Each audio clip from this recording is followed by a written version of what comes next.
two equal and opposite charges separated by a smaller distance. Small distance is called a dipole. இது நமக்கு தெரிஞ்ச விஷயம்.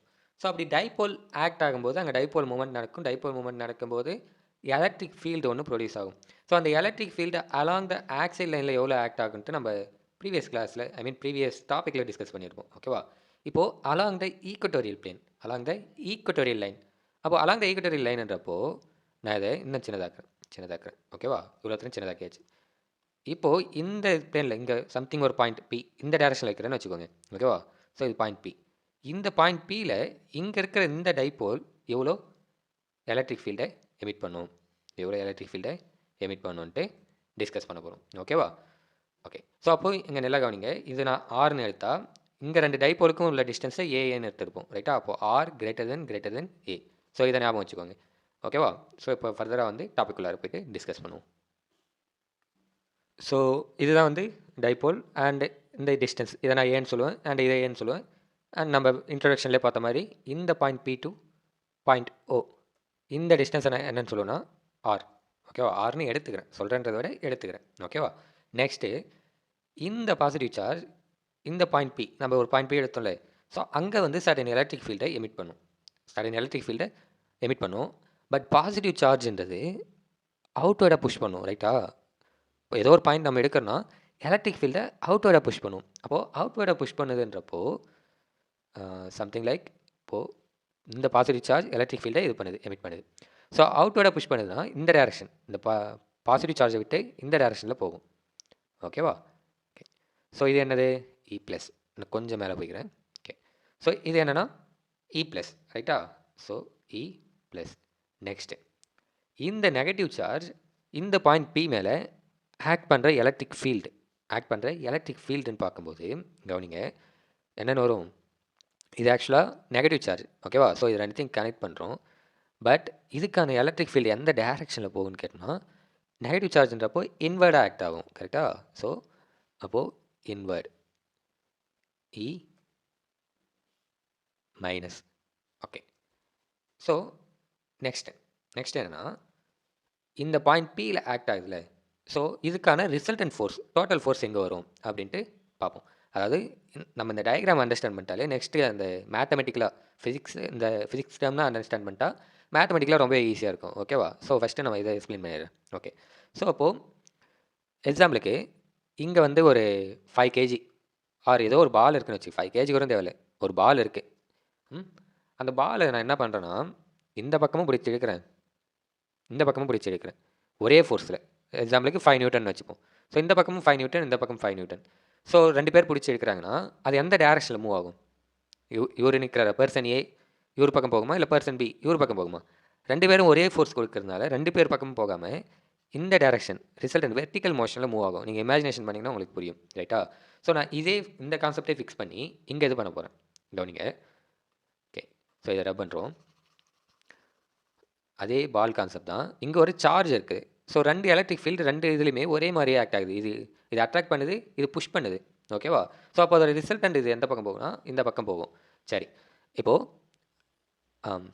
இதானே இந்த பாயிண்ட்டு. ஸோ இது வந்து அந்த பாயிண்ட்னு வச்சுப்போம். ஓகேவா? அண்டு இது ஓகே. ஸோ இப்போது இந்த இ ப்ளஸ் வெக்டார் இருக்குல்ல, அது எந்த பக்கம் ஆக்ட் ஆகுது? இந்த பக்கம் ஆக்ட் ஆகுது. ரைட்டா? அண்ட் இ மைனஸ் இந்த பக்கம் ஆக்ட் ஆகுது. ஓகே. இப்போ நல்லா கவனிங்க. இ ப்ளஸ் இ மைனஸ். ரைட்டா? Okay. Sorry.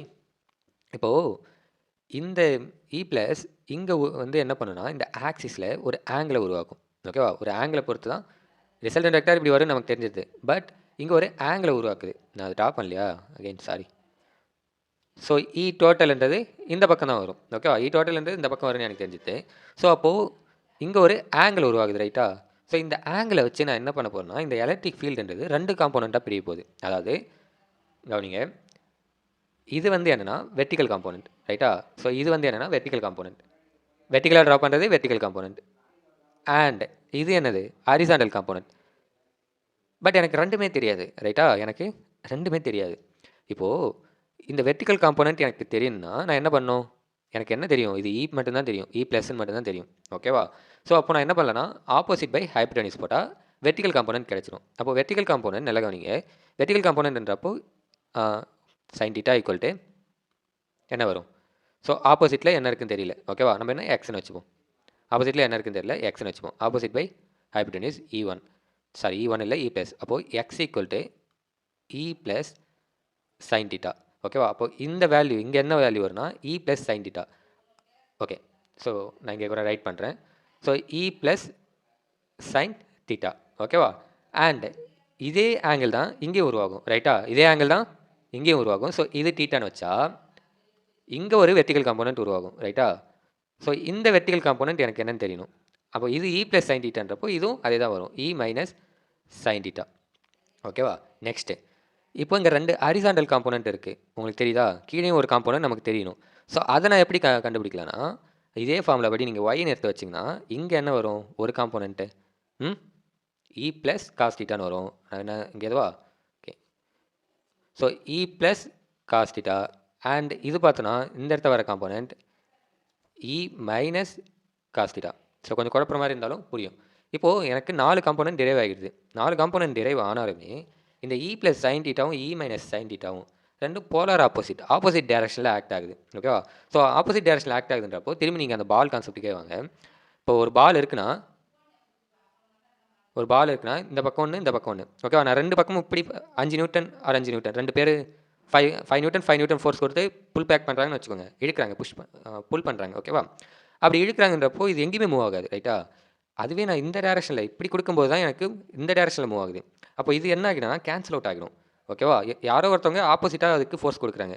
5 Newton minus 5 Newton equal to 0 ஆகிடும். ஓகேவா? ஸோ அந்த இடத்த மோஷனே இருக்காது. பட் இங்கே என்ன ஆகுதுன்னா cos theta along the horizontal டேரக்ஷனில் எனக்கு மோஷன் இருக்குது. அலாங் த வெர்டிக்கல் டேரக்ஷனில் மோஷன் இல்லை. அப்போ இந்த சைன் தீட்டா வந்து கேன்சல் ஆகிடும். ஓகேவா? அப்போ எனக்கு ஹரிசாண்டல் டேரக்ஷனில் மட்டும் மோஷன் இருக்குன்றப்போ ஹரிசாண்டல் காம்போனன்ட் எது? இவரும். ஸோ அப்போது நான் இவர் 2 பேரை மட்டும் ஆட் பண்ணாலே எனக்கு டோட்டலாக எவ்வளோ எலக்ட்ரிக் ஃபீல்டு ஆக்ட் ஆச்சுன்றது தெரிஞ்சிடும். ரைட்டா? அப்போது இ டோட்டல் ஈக்குவல் டு இங்கே கண்டுபிடிச்சல அந்த இ டோட்டல் ஈக்குவல் டு நான் என்ன சொல்லணும்னா இங்கே ஒரு இ மைனஸ் காஸ் தீட்டா, இங்கே ஒரு இ ப்ளஸ் காஸ் தீட்டா. ஓகேவா? ரெண்டுமே சேம் தான். அப்போது நான் அதை என்ன சொல்லுவேன்னா 2e cos theta, 2e cos theta. ஏன்னா இ ப்ளஸுக்கு ஈக்குவல் டு இ மைனஸ் ரெண்டோட மேக்னிடியூடும் சேம் தான். ஓகேவா? ஸோ அப்போ 2e காஸ் தீட்டான்னு சொல்லுவேன். ஸோ அவ்வளோதான். இதுக்கப்புறம் வந்து நம்ம சிம்பிளாக சால்வ் பண்ணிடலாம். 2e cos theta, 2e cos theta and இங்கே கவனிக்க வேண்டிய விஷயம் என்னென்னா டைபோல் மொமெண்ட்ன்றது எந்த டேரக்ஷனில் ஆக்ட் ஆகுது அப்படின்ட்டு. நம்ம ஆக்சியல் லைனில் நெகட்டிவ் டு பாசிட்டிவ்னு பார்த்துருக்கோம். பட் இங்கே ஈக்குவட்டோரியல் பிளேனில் என்னென்னா ஈக்குவட்டோரியல் லைனில் பாசிட்டிவ் டு நெகட்டிவ் இந்த டேரக்ஷனில் மைனஸ் பி வெக்டார். ஓகேவா? இந்த டேரக்ஷனில் பாசிட்டிவ்லேருந்து நெகட்டிவ் அப்படி தானே போகுது. இ டோட்டல் எந்த பக்கம் போகுது? இந்த டேரக்ஷன் ஆப்போசிட்டில் போகுது. இந்த டேரக்ஷனுக்கு பதிலாக இந்த டேரக்ஷனில் போகுது. ஓகேவா? அப்போது மைனஸ் பி கேப். ஓகேவா? Minus P cap. அவ்வளோதான். ரொம்ப சிம்பிள். இப்போ நெக்ஸ்ட் நம்ம அப்படியே சப்ஸ்டியூட் பண்ணி வேல்யூ வர வச்சிடலாம். ஈக்கான வேல்யூ நமக்கு தெரியும் 1/4 எப்சிலான் நாட் q by r ஸ்கொயர். ஓகேவா? ஸோ அப்போ -2 into okay into 1/4 epsilon not கொஞ்சம் கிளியர் இருக்குமா? ஓகே. ஸோ 1/4 எப்சிலான் நாட் q by இங்கே கவனிக்க வேண்டிய விஷயம் என்னென்னா q பைன்னு போட்டாச்சு. ஆர் ஸ்கொயருக்கு பதிலாக ஆர் ஸ்கொயர் நம்ம போடுவோம். பட் ஆனால் ஆர் ஸ்கொயர்னு போடக்கூடாது. ஆர் ஸ்கொயர்ன்றது டிஸ்டன்ஸ் பிட்வீன் 2 சார்ஜஸ். ஓகேவா? ஐ மீன் பாயிண்ட் சார்ஜுக்கும் நம்ம எடுத்திருக்க சார்ஜஸுக்கும் உள்ள டிஸ்டன்ஸ் தான். பட் நமக்கு இங்கே இருக்கிற இந்த டிஸ்டன்ஸ் தெரியாது. இது என்னன்னு தெரியாது. அது நம்ம ஃபஸ்ட்டு கண்டுபிடிக்கணும். ஓகேவா? ஸோ அப்படி பார்க்கும்போது ஜாமெட்ரிக்கலாக இந்த ஆங்கிள் தீட்டானா நான் என்ன சொல்லலாம்னா இந்த ஆங்கிளும் தீட்டான்னு சொல்லலாம். ஓகேவா? இங்கே ஒரு ஆங்கிள் ப்ரொடியூஸ் பண்ணிச்சுன்னு சொன்னேன்ல. ஸோ இந்த ஆங்கிள் தீட்டானா அப்போ இந்த ஆங்கிளும் தீட்டா. அப்போ இந்த ஆங்கிள் தீட்டான்றப்போ நான் இதை பேஸாக வச்சு என்கிட்ட என்ன இருக்குது? இப்போது ஆப்போசிட் இருக்குது, அட்ஜசன்ட் இருக்குது, ஹைபோடெனியூஸ் தான் வேணும். நான் ஸோ எய்தர் காஸ் தீட்டா போடலாம் இல்லை சைன் தீட்டா போடலாம். அது வேறு விஷயம். பட் இப்போ எனக்கு இது மட்டும் வேணும். ஸோ 2 சைடு இருக்குது. ஒரு சைடு எனக்கு தெரியல. ஒரு ட்ரையாங்கில் 2 சைடு தெரிஞ்சு இன்னொரு சைடு தெரியலனா பித்தாகரஸ் தியரம் யூஸ் பண்ணலாம். ஓகேவா? ஸோ அப்போ பித்தாகரஸ் தியரம் படி இந்த ஓ நான் அதை மென்ஷன் பண்ணலையா? ஓகே. ஸோ அப்போ இதை நீங்கள் பின்னு வச்சுக்கோங்க, இதை ஏன்னு வச்சுக்கோங்க. ஓகேவா? ஸோ அப்போது எனக்கு என்ன தேவை? பிபி ஸ்கொயர் தானே தேவை. So PP square equal to OP square plus OP square. ஓகேவா? ஓபி ஸ்கொயர் அண்ட் பிபி ஸ்கொயரோட வேல்யூ எனக்கு தெரியுமா? தெரியாது. ஸோ அது அப்படியே இருக்கட்டும். நெக்ஸ்ட்டு ஓபி ஸ்கொயர்ன்றப்போ ஓபியில் என்ன இருக்குது? ஏ இருக்குது. ஓபியில் ஆர் இருக்குது. அப்போது ஏ ப்ளஸ் ஆர் ஐ மீன் ஏ ஸ்கொயர் ப்ளஸ் ஆர் ஸ்கொயர். எனக்கு என்ன தேவை? பிபி ஸ்கொயராக தேவை? இல்லை பிபி மட்டும்தான் தேவை. அப்போ PP equal to square root of A square plus R square, square root of A square plus R square. So square root of, wait a minute, square root of a square plus r square and cos theta and p cap. இப்போ நீங்கள் கேட்கலாம், புக்கில் இந்த இடத்த வெறும் square root இல்லாமல் இருக்கே அப்படின்னு கேட்டிங்கன்னா, நீங்கள் அங்கே தான் கவனிக்கணும். E ஈக்குவல் டு என்னது ஆக்சுவலாக 1/4 pi epsilon naught, 1/4 pi epsilon naught இங்கே எதுவா 1/4 pi எப்சிலான் நாட் q பை ஆர் ஸ்கொயர். கரெக்டா? நம்ம என்ன ஆக்சுவலாக கண்டுபிடிச்சோம் இங்கே? A square plus R square தான் கண்டுபிடிச்சிருக்கோம். ஆர் இருக்கிற இடத்துல தான் நான் A square plus R square substitute பண்ணணும். அப்போ R equal to square root of A square plus R square என்ன வரும்? ஸ்கொயர் ரூட்டும் கேன்சல் ஆகிட்டு எனக்கு வெறும் A square plus R square மட்டும் இருக்குமா, R square plus A square. So அதை தான் அங்கே என்ன பண்ணிக்கிறாங்கன்னா சப்ஸ்டிட் பண்ணியிருக்காங்க. ஓகேவா? ஸோ புரியும் நினைக்கிறேன். அப்போ நம்ம என்ன பண்ணலாம், இந்த ஸ்கொயர் ரூட்டை ரிமூவ் பண்ணிடலாம். ஸோ மீதி q cos theta by A square plus R ஸ்கொயர்னு இருக்கும். ஓகேவா? ஓகே. ஸோ நெக்ஸ்ட்டு கவனிங்க, நெக்ஸ்ட்டு இந்த காஸ் தீட்டாக்கான வேல்யூ என்னன்ட்டு சப்ஸ்டிட் பண்ண போகிறேன். ஓகேவா? ஸோ காஸ் தீட்டான்றப்போ எனக்கு இங்கே தீட்டா இருக்குது, ஆர் இருக்குது, இந்த வேல்யூ தெரிஞ்சது என்னது, root of R square plus A square. ஓகேவா? அதனால தான் நான் அதை மாற்றலை, root of R square plus A square. அப்போ காஸ் தீட்டான்றப்போ கலர் சூஸ் பண்ணுவோமா? ஓகே. ஸோ காஸ் தீட்டான்றப்போ வெயிட் a minute, இன்னைக்கு கொஞ்சம் லேக் ஆகிற மாதிரி இருக்குது. ஓகே. ஸோ ஆப்போசிட்டில் யார் இருக்கா, ஆர் இருக்காங்க. ஓகேவா? அண்ட் அட்ஜசன்ட் சைடில் ஹைப்போடெனிஸில் பார்த்தோன்னா யார் இருக்காங்க, root of R square plus A square இவர் இருக்கார். ஓகேவா? இவர் இருக்கார். ஓகே. ஸோ அப்போ நான் இதை வந்து இங்கே சப்ஸ்டிட் பண்ண போகிறேன். இங்கே சப்ஸ்டிட் பண்ணால் என்ன வரும், -2 உள்ளார கொண்டு போயிடும். So 1/4 pi epsilon naught 2q cos theta இருக்கிற இடத்த நம்ம R root of R square plus A square substitute பண்ண போகிறோம். அப்போ ஆர் இங்கே வந்துடுவார், இங்கே ஆர் வந்துடுவார். மீதி யார் இருக்கும், A square plus R square and square root of A square plus R square நான் என்ன போகிறேன்னா ஆர் ஸ்கொயர் 1/2 எது போகிறேன். ஓகேவா? அண்ட் வேறு யார் இருக்கிறது, பி கேப் இருக்கார். ஓகேவா? இப்போது எக்ஸ் 1/2 இருக்குன்னு வச்சுக்கோங்க. நீங்கள் என்ன பண்ணலாம், கீழே வந்து சேமாக இருந்தால் நம்ம பவர் ஆட் பண்ணுவோம், அதான உலக வழக்கம். அப்போது எக்ஸ் 1 + 1 + 2 1 + 1/2 என்ன வரும், 3/2ன்னு வரும். ரைட்டா? 3/2ன்னு வரும். So X 3/2. ஸோ அதே கான்செப்ட் தான் இங்கேயுமே, அதே தான் என்ன பண்ண போகிறோம்னா எக்ஸ் ஈக்குவல் டு 3/2 இங்கே போட போகிறேன், சப்ஸ்டிட் பண்ண போகிறேன். எக்ஸ் இருக்கிற இடத்த நம்ம ஏ ஸ்கொயர் ப்ளஸ் ஆர் ஸ்கொயராக போட்டுருவோம், அவ்வளோதான். அப்போது 1/-1/4 pi epsilon naught 2q R P cap by A square plus R square 3/2. ஓகேவா? ஸோ நெக்ஸ்ட்டு இந்த 2qr இருக்குல்ல, 2qr யா 2qr இல்லை இங்கே, ஆக்சுவலாக நான் தப்பு பண்ணியிருக்கேன் பாருங்கள், கண்டுபிடிச்சிங்களா என்ன, cos theta equal to adjacent by hypotenuse. கரெக்டா? பட் நான் ஆப்போசிட் பை ஹைப்போடெனியூஸ்னு போட்டிருக்கேன். நீங்கள் கவனிச்சிருந்தீங்கன்னா பெட்டர், பட் கவனிக்கலைன்னா இது மாதிரி சின்ன சின்ன விஷயத்துலலாம் மிஸ்டேக் பண்ணுறாதீங்க, அப்புறம் எக்ஸாமில் கஷ்டமாக இருக்கும். So 2qa P cap. ஓகேவா? ஸோ 2qa பி கேப் நம்ம என்னென்னு எழுதலாம், டைபோல் மூமெண்ட்னு எதுவும் நமக்கு தெரியும். அப்போ இது பி வெக்டராக மாறிடும். ரைட்டா? அது பி வெக்டராக மாறிடும். So -1/4 pi epsilon naught B vector. Next நல்லா கவனிங்க, பி வெக்டார் இங்கே A square plus R square root of 3/2ன்னு இருக்குது. நான் இன்ட்ரடக்ஷன்லேயே சொல்லியிருப்பேன், ஆர் கிரேட்டர் தென் ஏ. ஓகேவா? அது எப்படின்னு நான் எக்ஸ்பிளைனும் பண்ணியிருப்பேன். அதாவது இங்கே கவனிங்க, இந்த டிஸ்டன்ஸ் ஏவை கவர் பண்ணும்போது ஆர்ன்றது ரொம்பவே அதிகம். அதாவது டைபோல் மூமெண்ட்ன்றது distance between two charges, smallest distance between. ஓகேவா? ஸ்மாலஸ்ட் டிஸ்டன்ஸ்ன்றப்போ நீங்கள் எக்ஸாம்பிளுக்கு சொல்கிறேன், ஏவுக்கான வேல்யூ 0.1ன்னு வச்சிங்கன்னா ஆருக்கான வேல்யூ 1000 இருக்கும். ஓகேவா? நம்ம எடுத்த பாயிண்ட்டோட டிஸ்டன்ஸ் வந்து 1000 இருக்கும். ஸோ இது கூட கம்பேர் பண்ணும்போது இந்த ஏவோட வேல்யூ ரொம்ப சின்னது. அப்போ நான் அதை நெக்லிஜிபிள் பண்ணிட்டேன்னா இங்கே எனக்கு மீதி என்ன மட்டும் இருக்கும், ஆர் ஸ்கொயர் மட்டும் இருக்கும். அப்போது ஆர் ஸ்கொயர் 3/2ன்னு இருக்கான். இப்போ நான் என்ன பண்ணலாம், இல்லை இந்த ஸ்கொயரையும் இதையும் கேன்சல் பண்ணிடலாம், மீதி எனக்கு ஆர் கியூப் மட்டும் இருக்கும். அவ்வளோதான். இதில் என்ன கஷ்டம் இருக்கா?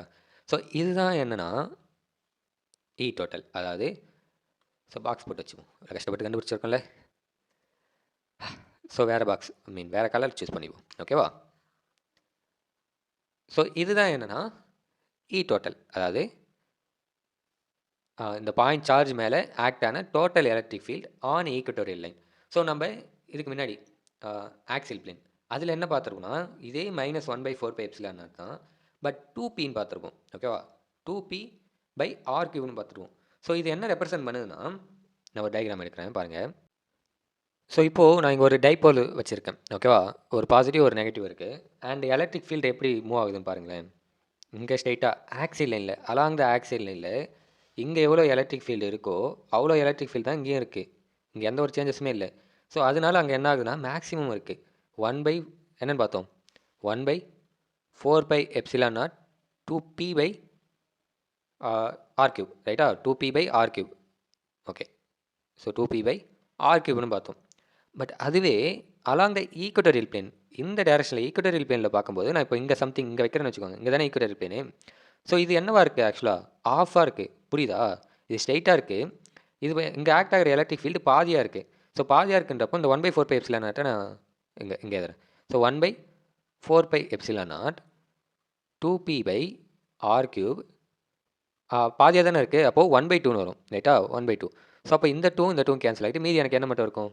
1/4πε0 p/qன்னு போட்டேனா? சாரி, p/r3 இது மட்டும் தான் இருக்கும் ரைட்டா? ஸோ இதுதான் நம்ம என்ன கண்டுபிடிச்சோம்னா ஈக்குவட்டோரியல் பிளேனுக்கு கண்டுபிடிச்சிருப்போம். இதை தான் வந்து ஈக்குவட்டோரியல் பிளேனில் கண்டுபிடிச்சிருப்போம். அப்போது வெயிட் அ மினிட். ஓகே.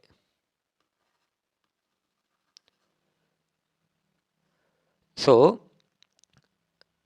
இந்த ரிசல்ட் என்ன ப்ரூவ் பண்ணுதுன்னா, அலாங் த ஈக்குவட்டோரியல் லைனில் எனக்கு எலக்ட்ரிக் ஃபீல்டு கம்மியாக இருக்கும் when comparable to along the axial லைன். ஸோ இது 2 மடங்காக இருக்குது. நான் ஈக்குவட்டோரியல் பிளேனில் கம்பேர் பண்ணும்போது ஆக்சியல் லைனில் 2 மடங்காக இருக்குன்றதை ப்ரூவ் பண்ணுது.